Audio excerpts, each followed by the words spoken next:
Okay, so today's speech is why women shouldn't be allowed to be in combat roles in the U.S. military.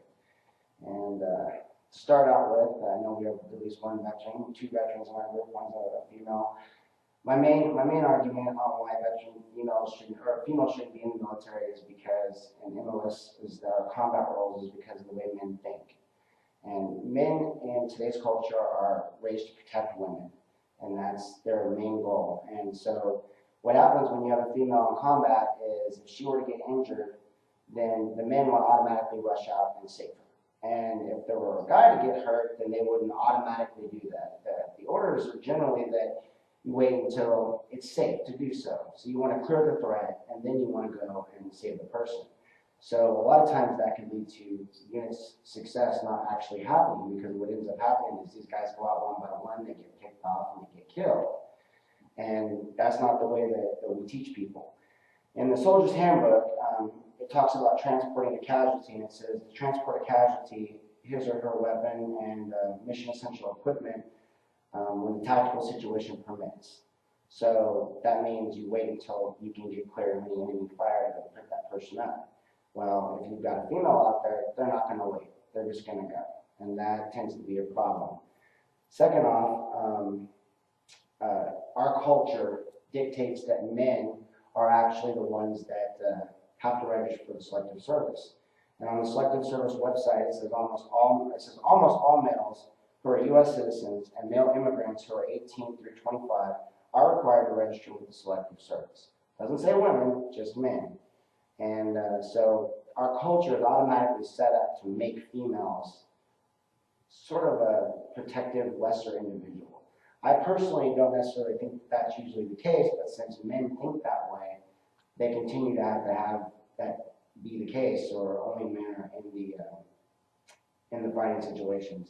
There was an Associated Press report from the International that said that a Marine Corps survey found that male Marines also feared falsely being accused of sexual harassment or assault, and that also affected unit cohesion and their ability to actually complete the mission. I look at it from the standpoint of, in the civilian world, people already don't accept women as equals. They don't get paid equally. They don't get the same type of jobs that men get offered. And so if we can't accept them in the civilian world, then how are we going to accept them in the military world? The American Conservatives said that women don't even compete against men in individual team sports. So yeah, we want them to go out and fight wars, but they can't play football with men. They can't play soccer with men. Another issue that you come across is service members are required to be able to carry other service members if they get hurt. So if you've got a 220-pound Marine who's been working out every day, and he's solid as a rock, and he gets shot, and you got a 140-pound female who goes out and tries to carry this guy across the battlefield, under fire, under stressful conditions, it's probably not going to happen. She's more than likely going to get wounded, and then you're going to end up with more guys trying to go out and get those two out of the fire as well. So now you're at a point where you've got so many injured soldiers and the unit cannot complete its mission. I think that the only way that it's going to actually work in combat is if we as a society start to work on our abilities at home with the civilians. So we need to look at our civilian lives. We need to start putting women in positions where they're in power, put them into male sports, let them prove themselves in all those areas. They also need to turn around and start, paying them equally so that they feel like they're equals. So that as a society we can treat them as equals, and in that way, when the men who are 18 years old really are just boys, they've come out and they've been taught this all their life. Hold doors open for females. Open the door for them, pay for their meals, protect them from an intruder. So you put that in their minds, and what are they going to do? They're going to go into a military situation, and they're going to think that way.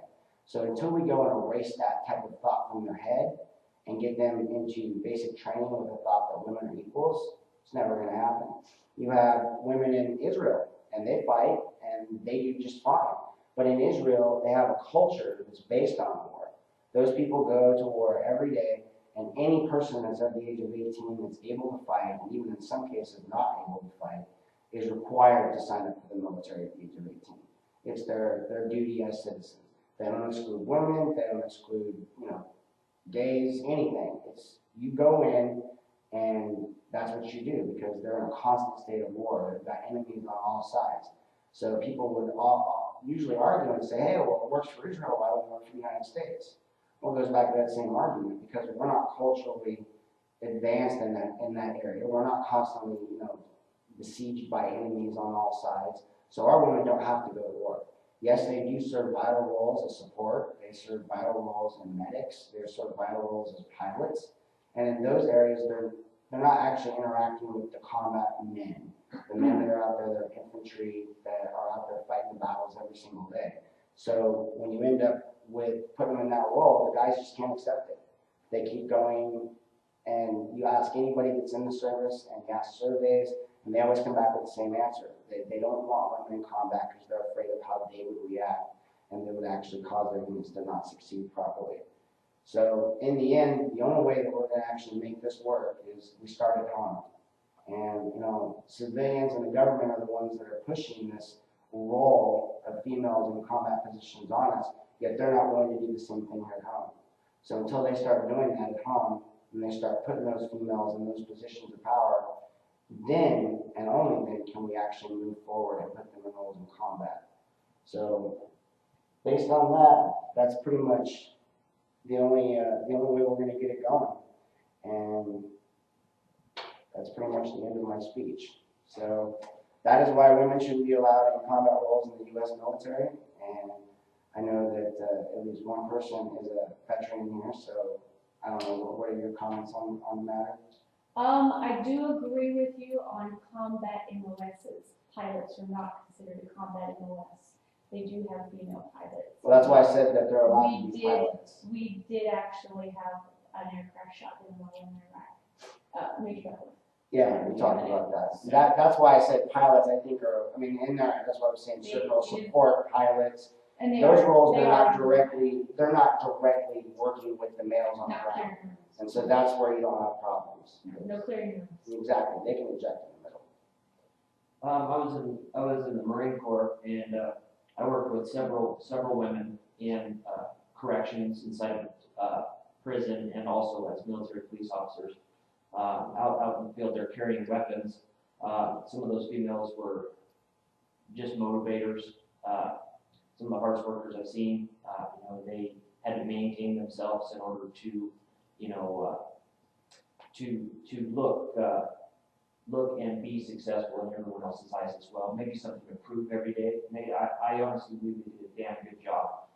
Some of them I would trust, with my life every day. And well, they have to work harder in those roles, definitely. But I do think that they should be required to do, everything the same, be able to do physical standards and whatnot. And if they can prove that, then I think that I would trust women with my life out there. Well, and that's my whole point. I mean, it's not that they can't do the job. It really boils down to the men. A lot of the men around them can't accept them doing the job. Because it's proven that they can do the job, because they do it in Israel, they do it in Russia, they do it in a lot of other armed forces services where they have females in combat roles. But I think it goes back down to how many people did you work with that couldn't accept it. There's major difficulties there and questions, and there is a lot of people, the majority of people that have issues with it. And some of them just downright don't even want to deal with it or hear about it at all, and they're kind of ignorant in the back. So if you have one guy like you that's accepting of the fact, but then you've got the rest of your unit that's not, or the majority of the units that's not, and you got sent overseas to go to combat in Afghanistan or Iraq, how do you think that would play out in a combat situation? Overall, definitely probably more issues than not, unless everybody could get on the same page. So if everybody was like you? If everybody was like me, I think that if they were required to physical training and, were prepared properly, just as the males were, I think it could go okay. And I think that's the whole point I'm trying to come down to here is that if we could all think that way, and I think that starts at home.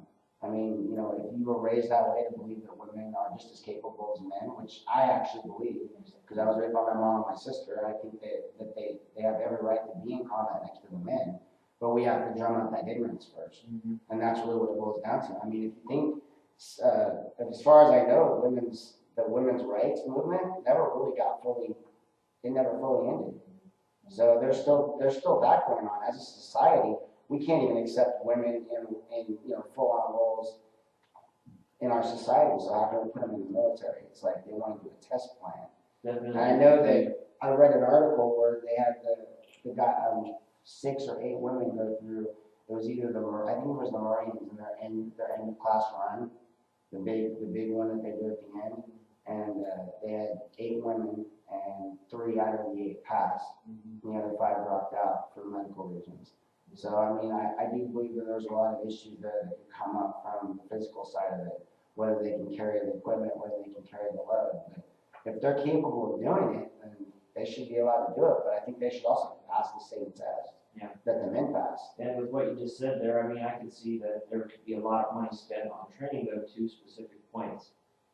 To only allow 3 of them to go through, or only a certain percentage, because it is the few. You know, there's not a lot of women that even want to be in those positions, and if they do, you know, it is tough. They do have to prove themselves just like everyone else, under those circumstances. If not more. And it could, you know, it's definitely something that over time would have to grow. I think right now it's got a long way to go. And, you know, I mean, I applaud them for trying to go that route. I think that they do need to do it, but I do also think they really need to work hard on the civilian side.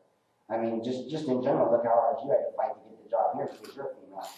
All the men in our community are looking at it like, yo, you're a female and you're a veteran. How is that even possible? What, were you, a nurse? Yeah, And that's the mindset. and that is the hardest thing about being a female veteran in this area. There's not a whole lot of us. Yeah. Not close to my age. No. Well, I mean, there's not a whole lot of people our age that are veterans. I mean, most of them are World War II and Korea. I mean, I know when I go, I'm disabled. When I go to the veterans meetings, you know, they're like, come on, youngster, help us out with these tables.